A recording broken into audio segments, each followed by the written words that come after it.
pregunto algo muy importante. ¿Jesús es un impostor o Mesías?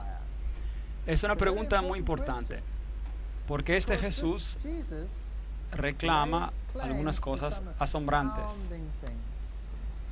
Él dice, por ejemplo, yo soy el camino, la verdad y la vida.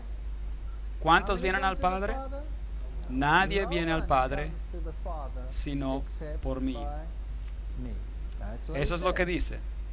Y hoy en día, este Jesús está siendo marginado y los críticos, y especialmente los que le llaman el nuevo movimiento reformador, están repartiendo la Biblia y sacando el corazón del lado mesiánico de la Biblia.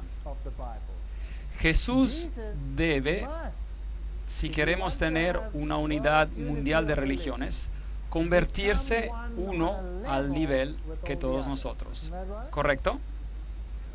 Él no puede sobresalir más que nadie. Él tiene que bajarse al nivel de todos los otros. Pero si este Jesús es el Mesías de Dios y es Dios, entonces llegaremos a un callejón sin salida. Así que veamos lo que la Biblia dice, porque no quiero influenciarlos a ustedes. Jesús, impostor o Mesías. Jesús dice en Juan 6, versículo 38, he descendido del cielo. Bueno, no es algo que todos pueden decir, ¿verdad? No es algo usual, yo no podría decir eso. Entonces, eso o es presunción o es verdad. Evidencia que demanda un veredicto o fallo. Un libro de Josh McDowell que dice, algunos escépticos sugirieron que estas profecías, las profecías de Jesús y profecías del Mesías, fueron accidentalmente o coincidentalmente cumplidas por Jesús. De acuerdo a la probabilidad científica, la posibilidad de algún ser humano, hasta el reciente, que cumpla con una selección de solo 8 de esas profecías, incluyendo la de la crucifixión, es 1 en 10 al poder de 117. Y aquí estamos considerando solo 8 profecías. ¿Y qué tal si consideráramos 48 profecías? Entonces la posibilidad sería virtualmente 0, es decir, 10 al poder de 157. Y se debe recordar que el número de partículas definidas en el universo entero es solo de 10 al poder de 18.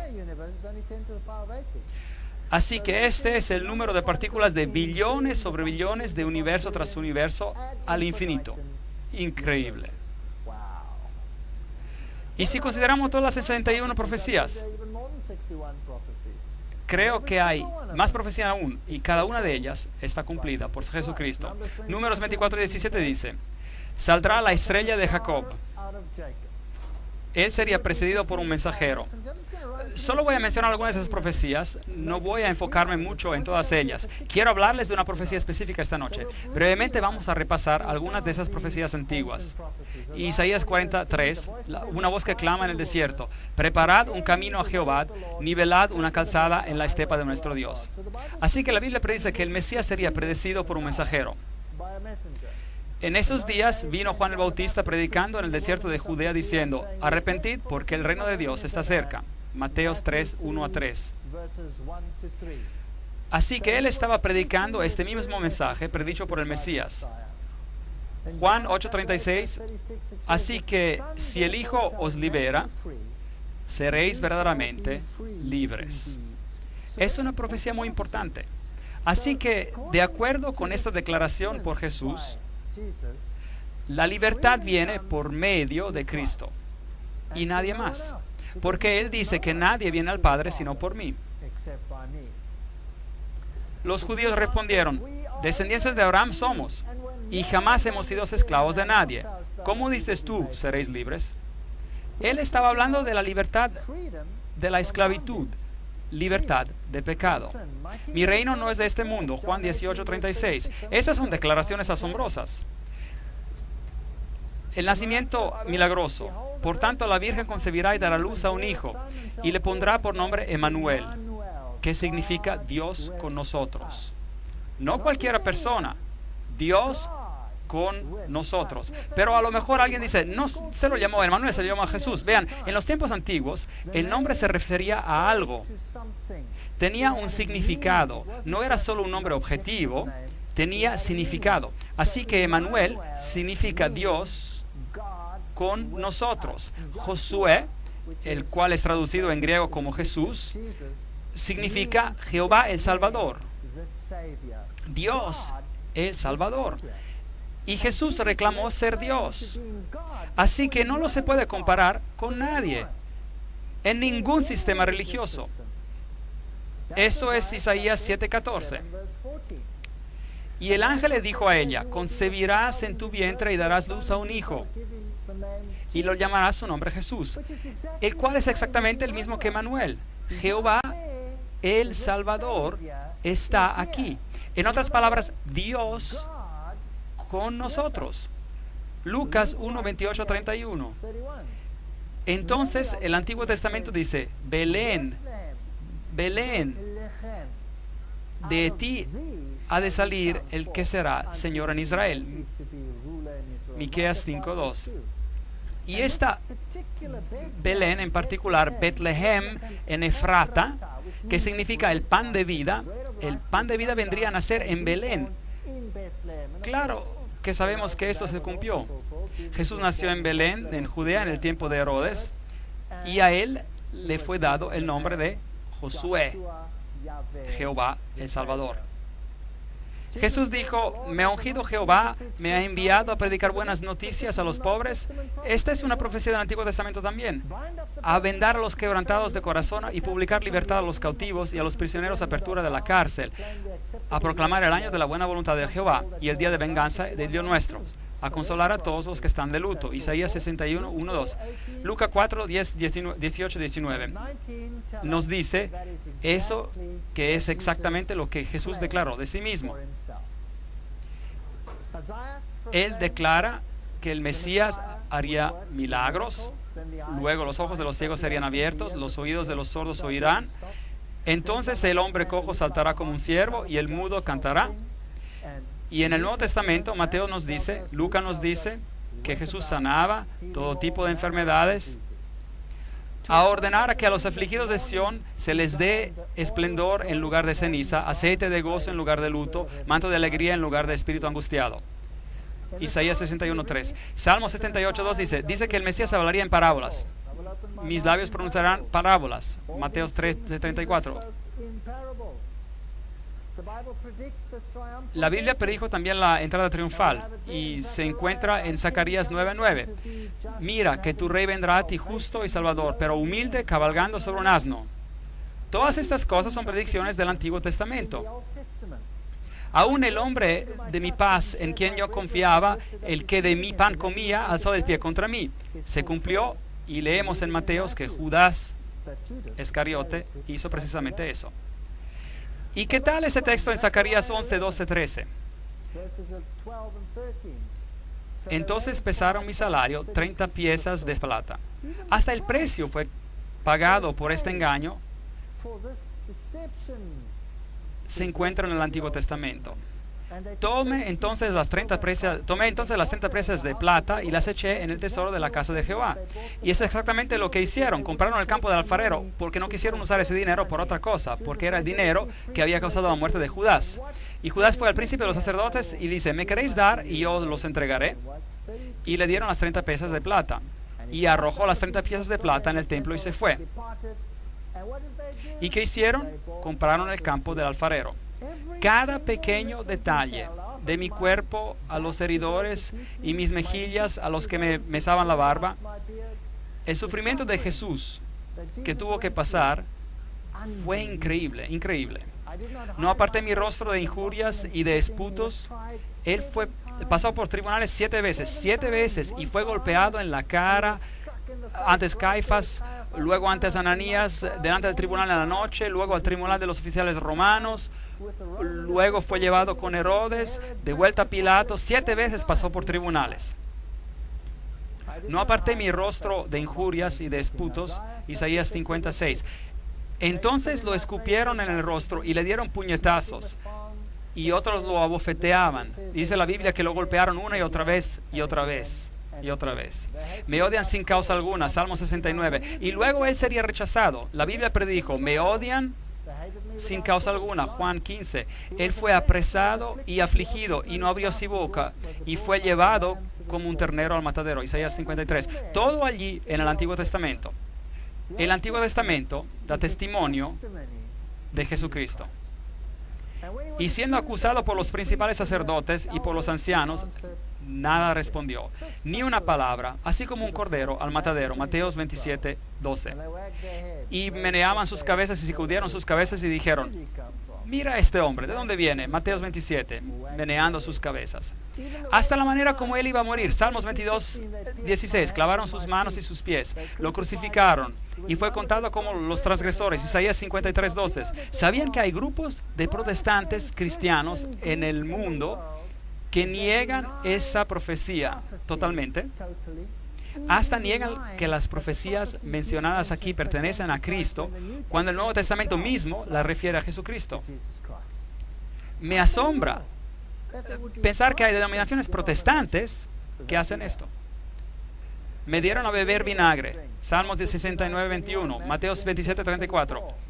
Crucificados con ladrones, usted sabe que así ocurrió, Marcos 15. Zacarías, mirarán hacia mí a quien traspasaron, Zacarías 12:10. Hasta la manera de crucificarlo está descrita. Y él tomó los pecados de muchos e hizo intercesión de los transgresores, Isaías 53:12. Hermosas profecías en el Antiguo Testamento acerca de Jesús. Lucas 23:34. Padre, perdónalos, porque no saben lo que hacen.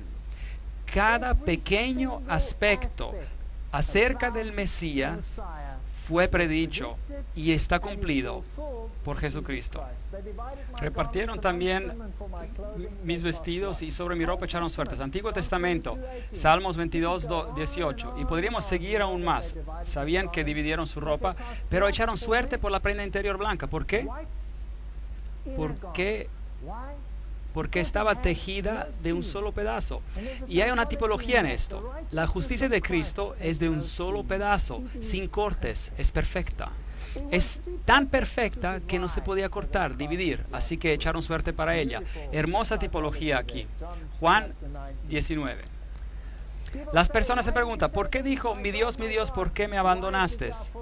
Porque esto fue predicho en Salmos 22:1. Él murió la muerte de separación total por ti y por mí. Desgarraron mis manos y mis pies, Salmos 22:16. Hasta esos detalles encontramos predichos. Salmos 31:5. Las últimas palabras que él diría, en tus manos encomiendo mi espíritu. Padre, en tus manos encomiendo mi espíritu. Todo allí en el Antiguo Testamento. Salmos 34:20. Él guarda todos sus huesos, ni uno de ellos será quebrado. Ese ya era una tipología con el cordero de la Pascua, que tenía que ser comido, pero ningún hueso tenía que ser quebrantado. ¿Por qué? Porque los huesos del Mesías no serían quebrantados. Es la preparación. Y los judíos estaban con temor que bajarían de la cruz y se escaparían, y no querían tener que atraparlos en el día de sábado porque tenían muchas reglas al respecto escritas en el Talmud. Así que dieron la orden para que quebraran sus piernas, y es lo que el Nuevo Testamento dice. Pero cuando llegaron a Jesús, como lo vieron ya muerto, no le quebraron las piernas, cumpliendo la profecía, Juan 19, 32, 33. Y le abrieron el costado. Así que el lugar de su nacimiento está predicho, la manera de su nacimiento está predicha, su traición está predicha, la manera de su muerte está predicha. En gran detalle les he dado ahora solo un bosquejo, y todavía no hemos entrado en los detalles, los matices, los detalles finos. Es absolutamente sorprendente. Aquí tenemos una declaración hermosa. Cristo fue tratado como nosotros nos merecemos, para que nosotros seamos tratados como Él se merece. Él fue condenado por nuestros pecados, en los cuales Él no tiene parte, para que seamos justificados por su justicia, en la cual nosotros no tenemos parte. Él sufrió la muerte que ha de ser nuestra, para que nosotros recibamos la vida que ha de ser suya. Por sus llagas fuimos nosotros curados. Isaías 53:5. Hermosa declaración. De tal manera amó Dios al mundo que ha dado su Hijo unigénito para que a todo aquel que cree en Él no se pierda, sino que tenga vida eterna. Isaías 53 dice, su tumba sería con los impíos. Muy interesante. Mas con los ricos fue en su muerte. Entonces él murió entre los impíos y un hombre rico le dio la tumba. Y Mateo 27, 57 y 60 confirma esta misma declaración.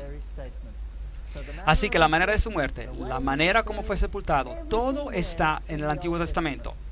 Algunos críticos dicen, espera un momento, quizás no fue un personaje histórico.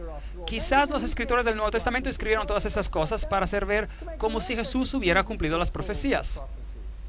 Ahora, espero que usted se den cuenta que los escribas y los fariseos nunca entendieron las profecías, porque si hubieran aceptado el Mesías, si no lo hubieran aceptado, ¿correcto? Entonces aquí tenemos una teoría de que todos estos hechos han sido cambiados y nos dicen que individuos mencionados en historia como Pilatos no fueron personajes históricos. Bueno, tengo noticias para estos críticos. He aquí una placa que fue encontrada, esta en exhibición en uno de los museos en Israel, con los nombres de Tiberios y Poncios Pilatos están ahí. Figuras históricas. Y ahora vamos a ver a algunos historiadores. Tácito, por ejemplo, que vivió en el año 115 después de Cristo y habla acerca de la persecución de Nerón y los cristianos en el año 46 después de Cristo y dice, Cristos, el cual derivaron su nombre, fue ejecutado por las manos del procurador Pontius Pilatos en el reino de Tiberio.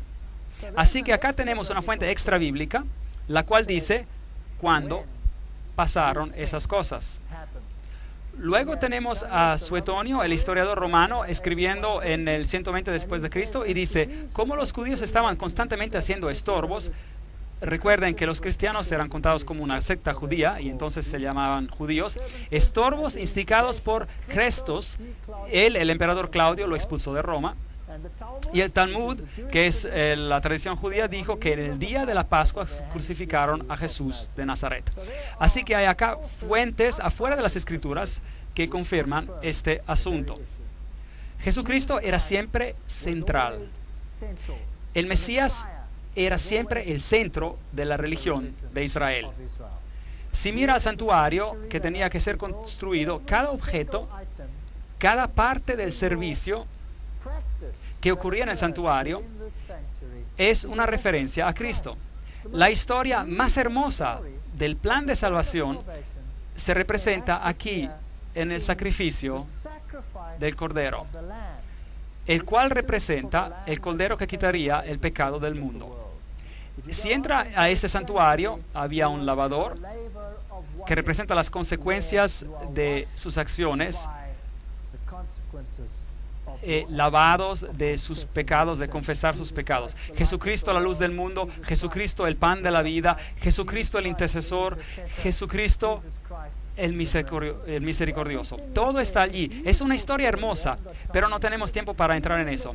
Hasta en la tipología del sumo sacerdote. El sumo sacerdote representaba a Jesucristo. Era un símbolo porque Pablo dice, tenemos un sumo sacerdote.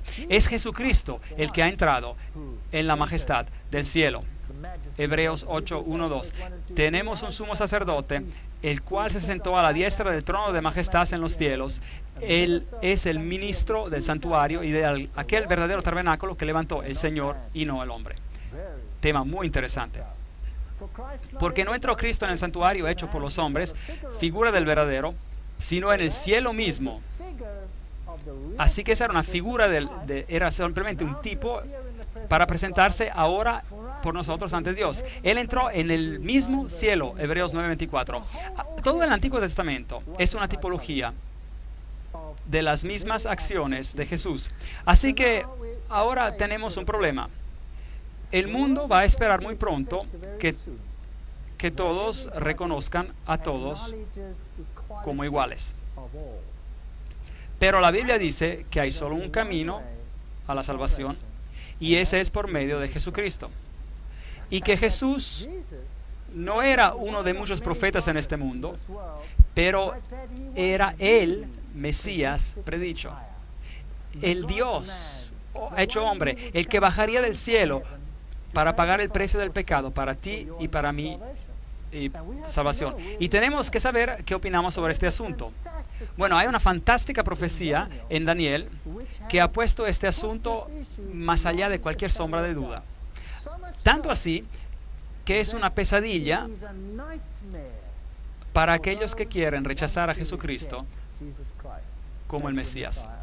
En Daniel capítulo 8 tenemos un recorrido a través de la historia, como lo hicimos en Daniel capítulo 2, donde estudiamos de la cabeza y de los brazos de plata y el bronce y el hierro. Pero aquí toda la historia se repite representada por animales. Aquí tenemos un carnero particular con dos cuernos, uno más grande que el otro. Y la Biblia nos dice que quién es, no tenemos que adivinar. Y la Biblia nos dice que es una referencia a los medios y los persas.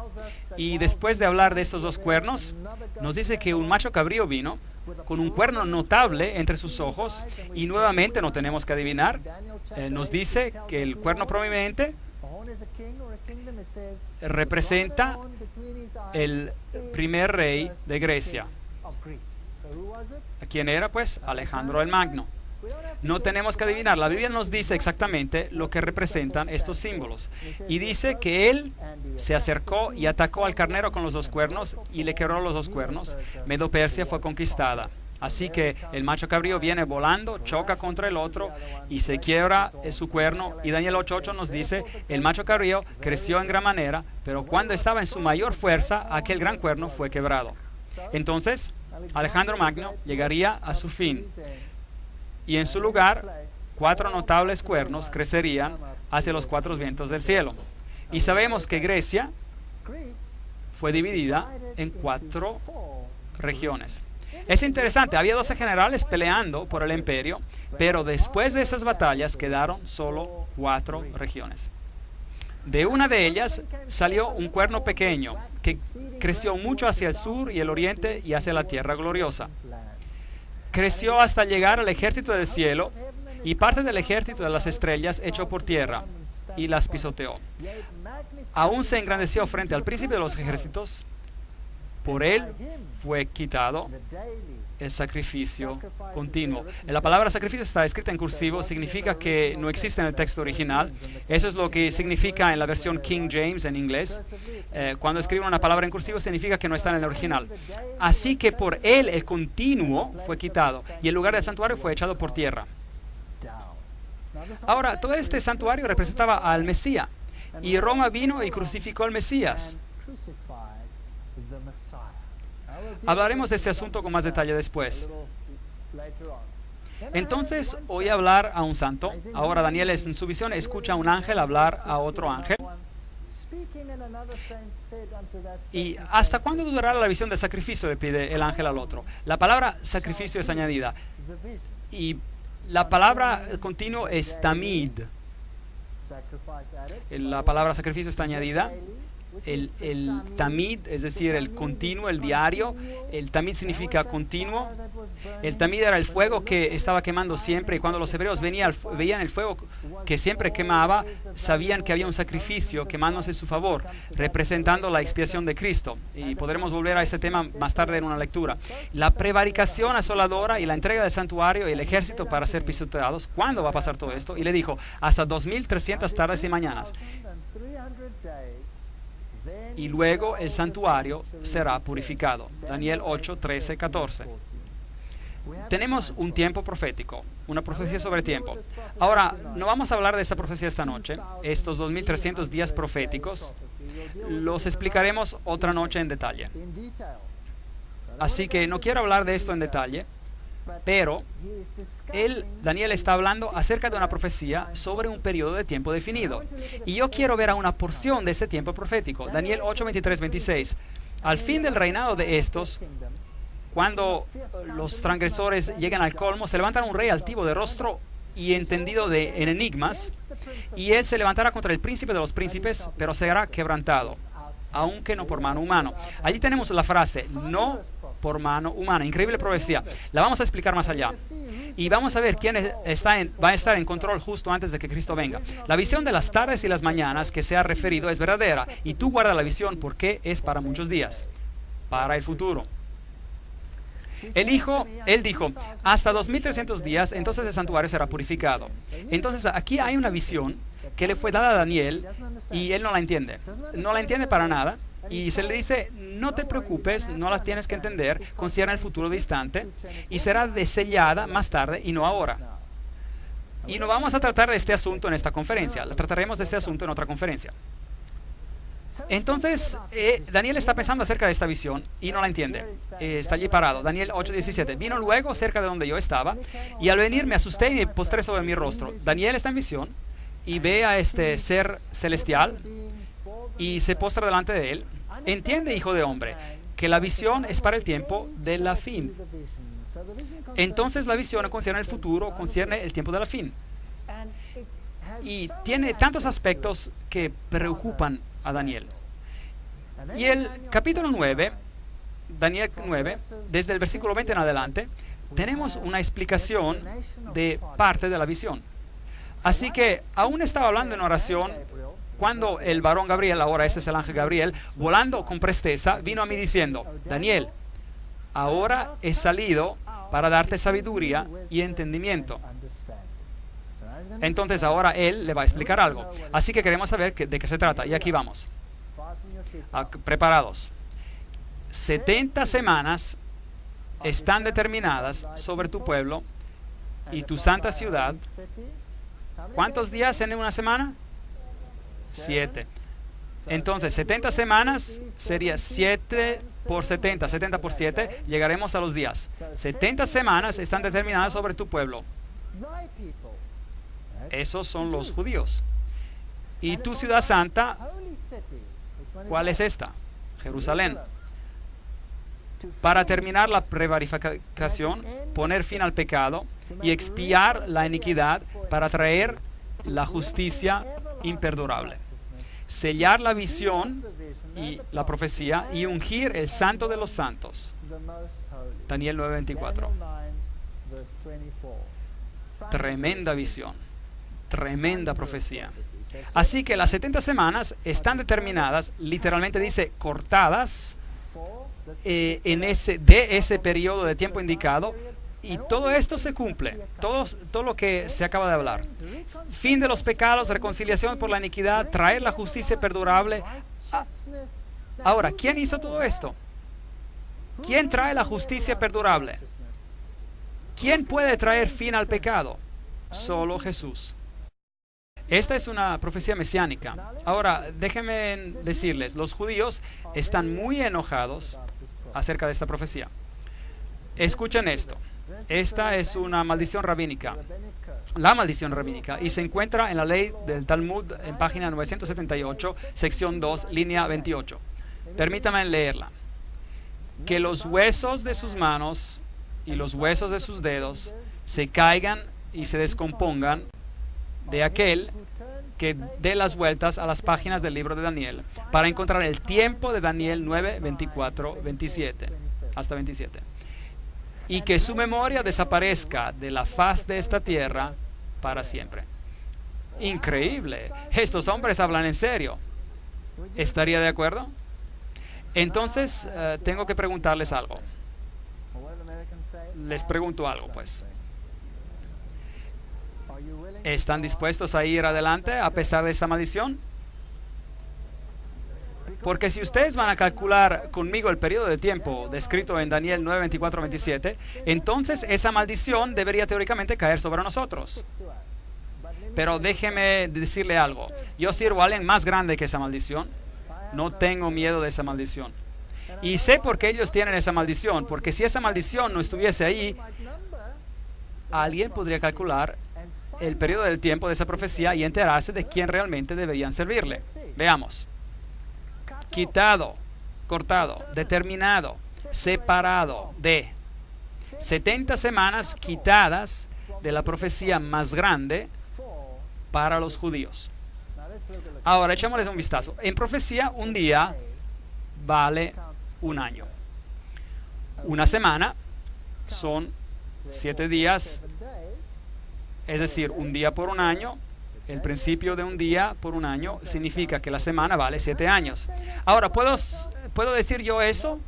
inventármelo? No, eso sería arrogancia. Así que consigamos algo de apoyo bíblico. Ezequiel capítulo 4, versículo 6.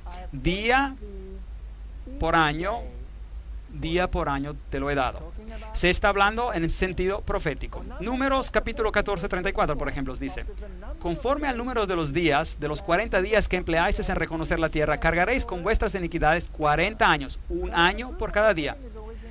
Así que entonces pongamos a prueba el concepto. Apliquemos el principio día-año y el número de 70 semanas y a ver a dónde nos lleva.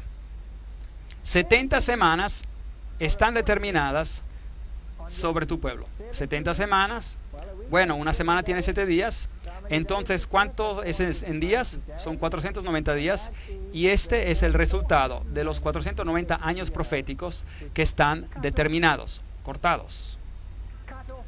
Cortados, determinados, quitados ¿de qué? Obviamente de los 2300 días proféticos de los cuales el ángel estaba hablando previamente. Así que eso nos lleva a 2300 años. 490 años cortados, quitados para los judíos. Eso es lo que significa. Bueno, analicemos un poco más. Entonces el santuario sería purificado al final de ese periodo. Ahora, voy a hablar solo de esta parte de la profecía esta noche, solo de las 70 semanas. Para poder descubrir de qué se está hablando, tenemos que saber cuándo empieza esta profecía, ¿correcto? Entonces, ¿cuándo empiezan esos 2300 años? Entonces, ¿desde cuándo empezamos a contar las 70 semanas? Hecho que el código rabínico nos dice que no podemos estudiar. Bueno, Daniel 9:24 nos da la respuesta. Hay una maldición sobre este verso, interesante, que los rabinos decidieron maldecir una parte de Daniel. ¿No los confunde esta noche? Ciertamente me confundiría a mí, y porque realmente me confundió mucho. 70 semanas son determinadas sobre su pueblo. Sabe pues y entiende que desde la salida de la orden para restaurar y edificar a Jerusalén, ¿hasta qué? Hasta el Mesías. Así que desde la salida de la orden para restaurar y edificar a Jerusalén, recuerden que Daniel estaba cautivo. Jerusalén está destruida y ahora está desolada por 70 semanas. Y empezamos a contar ¿cuándo? Desde el tiempo cuando el decreto sale, desde que sale el decreto, la orden para restaurar y edificar, construir a Jerusalén, hasta el Mesías, el príncipe. Habrá 7 semanas y 62 semanas. Y se volverán a edificar la plaza y el muro en tiempos angustiosos. Daniel 9:25. Increíble. Daniel acaba de recibir una profecía mesiánica, diciéndole precisamente cuándo el Mesías vendría. ¿Sabían ustedes que eso está en la Biblia? ¿Sabían esto? Bueno, analicemos estos versículos. 7 semanas, 49 días, 49 años. 62 semanas, 434 días, 434 años. ¿Y dónde nos lleva esto? El decreto para edificar y restaurar Jerusalén. Y entonces pasarían 7 semanas y el templo sería restaurado. Y entonces el Mesías príncipe. Entonces, ¿qué necesitamos? Necesitamos una fecha por aquí, al comienzo. Y podremos identificar este periodo de tiempo, ¿correcto? Necesitamos una fecha de comienzo. Artajerjes, rey de Persia, escribió el decreto en el año 457 a.C. Este decreto daba libertad política total a los judíos. Hubo anteriormente el decreto de Ciro, el cual hablaba solo del templo, pero este decreto de Artajerjes en el 457 a.C. concierne la restauración de Jerusalén. Ahí está. Ahora tenemos una fecha para el comienzo del periodo. Entonces, 457 más 483 es el 49 más el 434 y nos llevan al año 27 después de Cristo. Ahora, ¿qué pasó en el año 27 después de Cristo? 69 semanas, el 483, un día por un año, he apuntado un día por un año, ¿se acuerdan? Un día por un año. Y veamos este decreto, Esdras 7, 12 y 13. Artajerjes, rey de reyes, a Esdras, sacerdote y escriba erudito en la ley de Dios del cielo, he dado la siguiente orden: todo aquel que en mi reino pertenezca al pueblo de Israel, que quiera ir contigo a Jerusalén, que vaya. Ese era el decreto. Yo mismo, el rey Artajerjes, doy a esta orden a todos los tesoreros que están al otro lado del río, que todo lo que os pida el sacerdote Esdras, escriba de la ley del Dios del cielo, se le concepta puntualmente. Esdras 7:21. Y además, una placa arqueológica ha sido encontrada, confirmamos la fecha del 457 antes de Cristo. Así que esta fecha queda sin duda. No puede haber argumento acerca de la fecha, se encuentra escrita en piedra. 457, 490 años. El total de la profecía son 2300 años. Sabe pues y entiende que desde la salida de la orden para restaurar y edificar a Jerusalén hasta el Mesías el príncipe, habrá 7 semanas y 72 semanas. Ahora, 7 más 62 es ¿cuánto? 69 semanas. El total de la profecía concierne ¿cuántas semanas? 70. Así que hay otra semana más. Pero la profecía dice que el Mesías, que significa ungido, vendría después de las 69 semanas. Y eso tenía que ocurrir ¿en qué año? ¿Se acuerdan? El 27 después de Cristo. Entonces el decreto salió el 457 antes de Cristo, 69 más 7, 482 días. Y la restauración total, ese era el único decreto en particular que dijo eso hasta el Mesías. Entonces, el 27 después de Cristo. Ahora, ¿cuántos años tenía Jesús cuando empezó su ministerio? Él tenía 30. Ahora, ¿por qué 27 después de Cristo? Aquí hay un problema. 30 y 27 no se suman, no es correcto. Pero vaya a cualquier pequeña enciclopedia, hasta una enciclopedia de niños, y verá que el comienzo de nuestra era ha sido movido. Y que el comienzo de nuestra era empezó unos 4 años más atrás. No se cuenta el año 0, claramente. Y que Jesús realmente tenía 30 años en el año 27 después de Cristo. La palabra Mesías significa ungido. Y cuando Jesús fue ungido, eso pasó a su bautismo. Ahora, en el año 15 del imperio de Tiberio César, esta es una cita de las Escrituras, aconteció que cuando todo el pueblo se bautizaba, también Jesús fue bautizado, y mientras oraba, el cielo se abrió. Lucas 3, 1 a 21. Ahora, ese año de Tiberio era el 27 después de Cristo. Ahora, ¿cuántos Mesías hubo? Hubo solo uno. Solo uno cumple cada pequeña profecía. El año 15 de Tiberio César era el 27 después de Cristo. Y Jesús fue ungido con el Espíritu Santo precisamente a tiempo.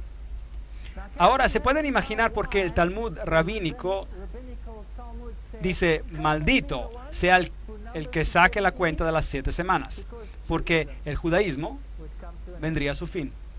Si aceptaran lo que Daniel dice, el judaísmo llegaría a su fin. Y el Espíritu Santo descendió en forma de paloma sobre él. Y una voz vino del cielo, dijo: este es mi Hijo amado, en quien tengo complacencia. Ahora, escuchen lo que dice en Marcos capítulo 1, versículo 15. Jesús fue ungido y el año era el 27 después de Cristo. Y él dice, decía Jesús: el tiempo se ha cumplido y el reino de Dios se ha acercado. Arrepentíos y creed en el Evangelio. Marcos 1, versículo 15. ¿Qué tiempo se había cumplido? ¿Qué tiempo se había cumplido? Juan 1, 29. Este es el Cordero de Dios que quita el pecado del mundo. El ungido, el Mesías había llegado. Dios ungió con el Espíritu Santo y con poder a Jesús de Nazaret. Hechos 10, 38. Y eso ocurrió a su bautismo. Así que el Mesías vendría y tomaría el pecado del mundo sobre él. Y esto fue predicho precisamente en la Biblia. La fecha. Gálatas 4:4. Pero cuando vino el cumplimiento del tiempo, Dios envió a su Hijo. ¿Cuál cumplimiento del tiempo? Había una profecía que tenía que ser cumplida y solo Jesús la cumple, nadie más. Y voy a ponérselo bien en claro, nadie más. Ni Shiva, ni Brahma, ni Vishnu, ni Buda, ni Muhammad, nadie de nadie. Solo Jesús cumplió, nadie más. Así que solo hay un Mesías bíblico. Y nadie viene al Padre excepto por Él. Estuve dando conferencias en Alemania y dije esto. Y alguien se levantó entre el público y me dijo, pero eso es arrogancia. ¿Cómo puede decir eso? Nadie viene al Padre sino que por medio de Jesucristo. Eso es arrogancia. ¿Y qué hay que hacer con todos los demás? Y dije, sí, tiene razón. Suena arrogante decir que con nadie se puede, excepto por medio de este individuo en particular. Pero si alguien viene a mí y me dice, y yo estoy sentado con mi hijita, y él me dice, ¿eres tu padre esta niña? Y digo, sí, soy el padre de esta niña. Y me dice, hey, de todos los billones de personas en este planeta, tú dices de ser el padre, eso es arrogancia. Bueno, saben amigos, quizás sea arrogancia, pero también podría ser un hecho, ¿correcto? Aunque mi hermana diga que la paternidad es una opinión y la maternidad es más bien un hecho. Así que quizás podríamos discutir sobre el asunto, pero el hecho es que el punto de que estoy haciendo es que si Jesús es el Mesías, y si Jesús es Emmanuel, y si Jesús es el Josué, el Jehová, el Salvador, entonces nadie más cumple, ¿correcto o incorrecto? Y si Él es el Creador, nadie más califica, ¿cierto? Entonces, ¿puedo aceptar la confusión? ¿O debo que tomar una decisión? ¿Y qué tal si se me dicen de reverenciar a alguien más? Bueno, les tengo noticias interesantes. En mi país, en Sudáfrica, están saliendo con nuevas leyes y nuevos currículos y estos van a ser filtrados por todo el mundo. Todo el mundo los va a recibir. Y en nuestro sistema de escuelas tenemos algo llamado Currículo 2005, el cual significa que en el futuro nuestros niños deben ser entrenados en todas las religiones, decir todas las oraciones de todas las religiones, las otras religiones, y reconocer todas las deidades de todas las religiones también. Yo tengo un problema con esto. Tan pronto, no sé, quizás habrá esa imagen y tendré que decir, bueno, lo siento, pero no puedo hacer eso. Cuando el cumplimiento del tiempo llegó, Dios envió a su Hijo, Gálatas 4:4. ¿Y qué pasa en la semana número 70? Saben que hay personas que ahora mismo, hay muchas maneras de interpretar profecía en este mundo, y algunos toman esta semana número 70 y la arrojan al futuro, un futuro indefinido, y dicen que esta semana pertenece al anticristo. Pero un momento, las 70 semanas pertenecen a los judíos para terminar la transgresión, para traer la justicia perdurable. Todo este periodo es mesiánico. Todo es mesiánico. Después hay las 62 semanas. Y el Mesías debe, ¿qué dice ahí? Será quitado, pero no por sí mismo. ¿Qué significa esto? Él morirá, pero no por él mismo. ¿Por quién, pues? Por nosotros. Ahora se vuelve interesante, en extremo interesante. Y las personas del príncipe que vendrá destruirá la ciudad. Ahora aquí tenemos un quiasmo, es decir, un quiasmo, un paralelismo entre dos fuerzas opuestas. Se habla de dos fuerzas que obran. De un lado el Mesías y el príncipe, y del otro uno que vendrá a destruir la ciudad. ¿Y quién era este último? Roma. Roma vino y destruyó la ciudad en el 70 después de Cristo. Se quitará la vida del Mesías y nada ya le quitará. El pueblo de un príncipe que ha de venir a destruir a la ciudad del santuario, y su final llegará como una inundación, y hasta el fin de la guerra, hasta el fin habrá guerra que durarán y las devastaciones. Daniel 9, verso 26. Y después él confirmará el pacto con muchos por una semana. Aquí ahora, el Mesías, el otro príncipe y el Mesías. Así es como el quiasma, el paralelismo funciona. El Mesías confirmaría un pacto con muchos por una semana, pero ahora note esto. A la mitad de la semana hará cesar el sacrificio y la ofrenda. Increíble. ¿Cómo trajo el Mesías a su fin el sistema de sacrificios? Él se convirtió en el sacrificio. Él se convirtió en el sacrificio. Así que ahora tenemos la semana número 70. Ahora, amigos, por favor, piensen acerca de esto. La semana número 70 todavía pertenece al Mesías y no se puede arrojar al futuro. Porque en el medio de esta semana, y por si acaso, la mitad de 7, ¿cuánto es? 3,5. ¿Y por cuánto tiempo estuvo Jesús activo después de su unción? 3 años y medio. En el medio de esa semana, Él fue quitado, pero no por ti y por mí, y Él trajo fin al sistema de sacrificios, porque Él se convirtió en el Cordero de Dios que quita el pecado del mundo, ¿no es cierto? Entonces solo Él puede cumplir esta parte de la profecía. Por eso, ¿no puedo echarla al futuro o todavía pertenece al tiempo de Cristo? Pertenece al tiempo de Cristo. Él traerá fin al sacrificio y a la ofrenda. Hay una semana profética o 7 años literales que quedan en nuestro tiempo de profecía que estamos analizando. ¿Cuál es la mitad de 7? 3,5. 3 años y medio desde el otoño del año 27 nos lleva a la primavera del año 31 después de Cristo. Así que tenemos el año 27 y 3,5 y el sistema de sacrificio de los judíos, simbolizados por el templo, llega a su fin. El Mesías sería quitado, pero no por sí mismo. Es fenomenal. Esta profecía antigua apunta a Jesús y a nadie más.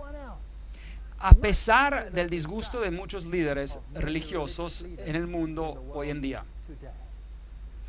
La semana número 70, 31 después de Cristo, Jesús murió, pero aún nos quedan 3 años y medio. 70 semanas están determinadas, asignadas a los judíos. ¿Qué pasó en el 34 después de Cristo? Déjeme decir algo. Jesús dijo a los judíos, a estos discípulos de él, vayan primero a los hijos perdidos ¿de quién?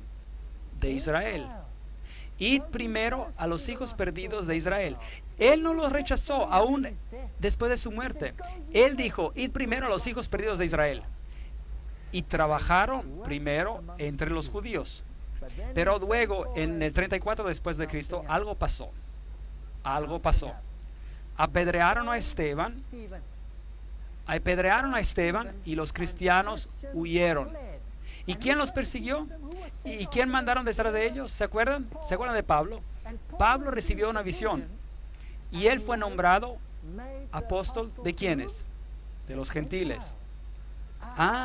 Y Pedro recibió una visión de una sábana bajando llena de cosas impuras y es enviado a Cornelio, un gentil. Y él va a Cornelio y le dice que Dios le ha mostrado en una visión que él no debe llamar a ningún hombre impuro. Y ¿saben lo que él dice? Es contra la ley para los judíos asociarse con un gentil, pero Dios me ha mostrado en la visión que yo puedo ir a ustedes. Así que en el año 34 después de Cristo, Esteban es apedreado. La comisión de que el evangelio sería llevado por los judíos o por medio de los judíos viene a su fin y los gentiles siguen adelante con el mensaje. Ellos predican el Cristo resucitado. ¿No es interesante? Y cualquier judío que quiere ser injertado en la viña puede ser injertado, pero tiene que reconocer a Jesucristo como su Salvador personal y por tanto en ese sentido devenir cristiano. Y si tú estás en Cristo, entonces tú eres parte de la simiente de Abraham. Es solo así como funciona. Cristo fue sacrificado exactamente a tiempo, de acuerdo con la profecía, exactamente como la profecía predijo que pasaría. Y en medio de la semana, Él fue crucificado, pero todavía la misericordia perduró hasta que ellos totalmente rechazaron, no solo a Cristo, pero también a sus seguidores. De acuerdo con la profecía de Daniel, el pacto de Dios con los judíos terminaría el año 34 después de Cristo. Y de aquí en adelante se necesita ser injertados en la viña. Ellos predicaron y fueron rechazados. Aquí en la puerta de las ovejas es por donde lo trajeron a Jesús, donde crucificaron al Salvador. Lo querían como rey de reyes y querían que él destruyera a los romanos, pero él vino a destruir a sus pecados. Con todo, yo enseñaba a andar a Efraín, tomándolo por los brazos, mas ellos no comprendieron que yo los cuidaba. Oseas capítulo 11 versículo 3. Con cuerdas humanas los atraje, con cuerdas de amor, y puse delante de ellos la comida. ¿Cómo podré abandonarte, Efraín? Te entregaré yo, Israel. Versículo 8. Jerusalén, Jerusalén, ¿cuántas veces quise juntar a tus hijos como a la gallina a sus polluelos debajo de sus alas? Pero tú no quisiste. Vuestra casa os es dejada desierta. Lucas 13, 33-34. El tiempo cuando ellos serían mensajeros del Evangelio llegaría a su fin. Mientras se acercaba a Jerusalén, Jesús al verla lloró por ella diciendo, si también tú conocieras, a lo menos en este tu día, lo que es para tu paz, pero ahora está cubierto a tus ojos. ¿Por qué? Por la dureza de sus corazones. Vendrán días sobre ti cuando tus enemigos te rodearán con cerca, te sitiarán y por todas partes te estrecharán, te derribarán a tierra y a tus hijos dentro de ti, y no dejarán en ti piedra sobre piedra. Lucas 19, 43, 44. ¿Fue cumplido? Sí. Mira, vuestra casa os es dejada desierta. Así que el Evangelio viene llevado por los gentiles. Por si acaso, ¿qué significa desierto? Desierta la ciudad. ¿Significa que hay algo queda? ¿Que hay vida? Nada, nada del todo se queda. En el medio de la semana, Cristo el Mesías haría que el sistema de sacrificio terminaría. Estos versículos nos dicen que el Mesías moriría siendo crucificado en el día 14 del primer mes de judío, en el año 31 después de Cristo. Y cada detalle ha sido cumplido por Jesucristo. Ahora note esto. La Biblia dice en Marcos 15, 38, entonces el velo del templo se rasgó en dos, de arriba abajo. No de abajo arriba, no, de arriba abajo. ¿Quién lo rasgó? Dios. Él lo rasgó. Ahora, cuando el velo se rasgó, entonces el camino al lugar santísimo estaba abierto, lo cual significaba que cualquier judío podía ver el lugar santísimo y vivir. Increíble. ¿Por qué? Porque el sistema de sacrificios había terminado. Ahora, piensen en esto. ¿Jesús cumplió con el sistema de sacrificios? ¿Sí o no? Sí, porque habiendo ofrecido un sacrificio, Él lo hizo para siempre. Perfecto. Un sacrificio. Y si yo construyera un pequeño templo y empezara a sacrificar nuevamente, ¿qué estaría diciendo con este hecho? Que Cristo no fue sacrificado y que no cumplió con todo. Así que si ellos quieren construir otro templo, déjenlos hacer, pero no viene de Dios. ¿Han seguido la lógica del tema hasta acá? Entonces el velo del templo se rasgó en dos, de arriba a abajo. Entonces el velo del templo se rasgó en dos, de arriba a abajo. Mateo 27, 51. Fue escrito para nosotros. Así que de acuerdo a las profecías de Daniel, el pacto de Dios con los judíos cesaría el 34 después de Cristo, al final de las 70 semanas. Y no se puede arrojar la semana número 70 al futuro, porque el sistema de sacrificios fue terminado por Jesús mismo. Entonces esto encaja en el pasado. 34 después de Cristo, Esteban es apedreado, los líderes judíos rechazan el Evangelio y este va a los gentiles. Gálatas capítulo 3 versículo 29. Y si vosotros sois de Cristo, ciertamente descendientes de Abraham sois y herederos según la promesa. Así que en otras palabras, cada uno que acepte a Jesucristo es parte de la simiente de Abraham, ¿sí o no? Porque Pablo dice que la simiente es en singular y eso significa que se refiere a Jesús y nada más. Ni circuncisos y no circuncisos significa nada. Lo que cuenta es una nueva creación. Paz y misericordia a todos los que siguen esta regla, hasta el Israel de Dios. ¿Quiénes son esos? Los que aceptan a Cristo. Ellos son. Entonces, yo amo a los judíos y tengo muchos amigos judíos y realmente oro con todo mi corazón que acepten el Evangelio. Y espero que haya muchos judíos aquí esta noche. No estoy queriendo dejar mal a los judíos esta noche, estoy explicando profecía, una profecía que señala a Jesús. Y él dijo, en 2300 días el santuario será purificado. Hay más que ver en esta profecía, más que esto. La purificación del santuario es una fiesta judía y la veremos más allá. Es una fiesta que era un día de juicio y entonces se refiere al día de juicio en los tiempos finales. El fin del mundo, la profecía termina 2300 días después y luego viene la eternidad. Todos sabemos que esta tierra fue juzgada una vez antes y destruida por un diluvio. Y todos los que no estuvieron en el arca se ahogaron. Y en la misma manera, escudriñad las escrituras porque a vosotros os parece que en ellas tenéis la vida eterna y ellas son las que dan testimonio de mí. Juan 5:39. En Jesús tenemos vida. En Jesús somos salvos. En Jesús podemos ir al reino. En nadie más. Y si entendemos esta profecía, entonces no podemos ser engañados por lo que va a suceder en el mundo. Y quiero advertir a las personas de este país y de todos los países del mundo que este enfrentamiento decisivo pronto ocurrirá. Sirve al Señor y nadie estará perdido. Gracias por venir.